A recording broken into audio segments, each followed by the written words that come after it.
Napakatagal nyo naman, pare. Sabi ka na kami! Takan eh! Sabi nyo! Tol! Huwag ka na magalit! Mag-iinom tayo. Hindi ka na. Sabi nyo sa ipin eh! Huwag ka na magtampo. Sagot namin. Iinom tayo. Ngayon, nakalatad na. Kinagaya ko na kayo. Meron. Hindi, parang may kainuman na yata si pare ko eh. Wala! Kami na. Wala! Pare, okay lang ba sa misis mo? Inom kami. Wala dyan. Wala ba din? Inom tayo, wala pala. Pinag-overtime ko sa trabaho. Yun! Paano magagalit yung pinag-overtime ko nga? Sabi ko, mag-overtime ka ngayon. Ayos tayo! Baka ako sa kanya. Ayos tayo ngayon, minum. Sabi ko sa kanya, mag-overtime ka para may pang-inom ako. Sorry. Hindi ba kayo gano'n? Hindi ko matulog yung kasama ko. Pare, Talaga nagpaalam ako. Kahapon pa. pare, ang limit lang namin hanggang 12. Palit nga tayo, pare. Tangina. Ayoko dito. Ayoko dito. Gusto ko rin eh. Pare, alam ko. Pare, hanggang 12 lang kami. Kasi Wala ang 12 doon. Takot ba sasawa nyo? pare, tumakas lang kami. Kasi nung nakaraan sa atin lang to. Kumbaga, na-share ko lang na nung nakaraan, hinanap nung anak ko di ba si Ace maliit pa? Maliit pa pare. Sabi, mama. Nagulat siya, nakita niya yung mother niya, nakabalabal sa puno ng saging. Baka na iba talaga. Diba? Binalabal ko sa puno ng saging. Tayo muna tayo. Tayo pala kinawawa. Tayo pala kinawawa. Tagay tayo. Dapat niya tayo. Susunduin ko ba? Tignan mo, pansinin mo na lang pare, kasi tayo mga nakabahay lang. Siya naka-subdivision. Mag-alas 11 Subdivision. pa rin. Oo, mag-alas 11 na oh. Kami hanggang alas 12 lang. Kaya nga sabi ko sa kanya, magtrabaho ka para may pang-inom ako. Ha? Okay? Ginanong ko pa ganito ba? Magtrabaho ka para may pang-inom ako. Okay?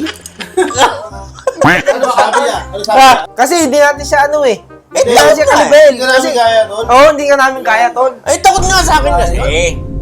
Kaya pala gusto niya rin itong ganapin. Oo, para. Bus na bus na. Palagay ko naman, sa ibang lugar, pagkakasama natin si pare, ganun pa rin. Ala, Hindi, mas mapapahiya yung sabi nga, nagugutom mega umagang-umaga. Wala kang pera tao eh. Kainin mo ako, di lang.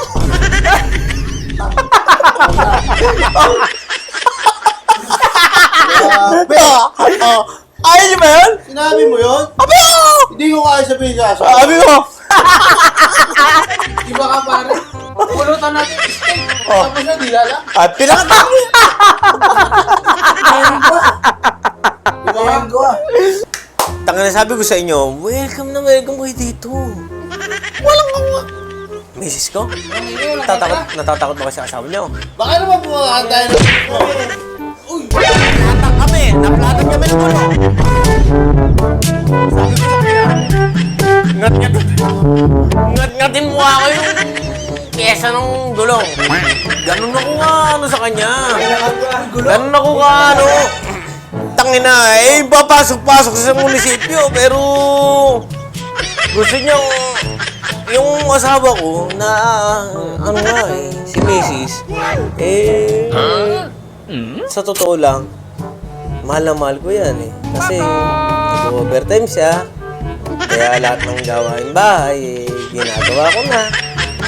Kasi pagod na siya eh. Pero siya yung binaladra mo sa may puno yung saging. Ano yun? Hindi.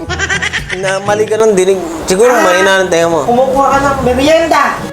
Merienda yun. Banana kayo. Mahal na mahal ko yan.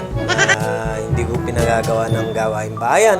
Kung tutusin niya, ako na gumagawa ng laba, ng luto. Sinabi niya favorite mukha mo kapag gusto mo, blue.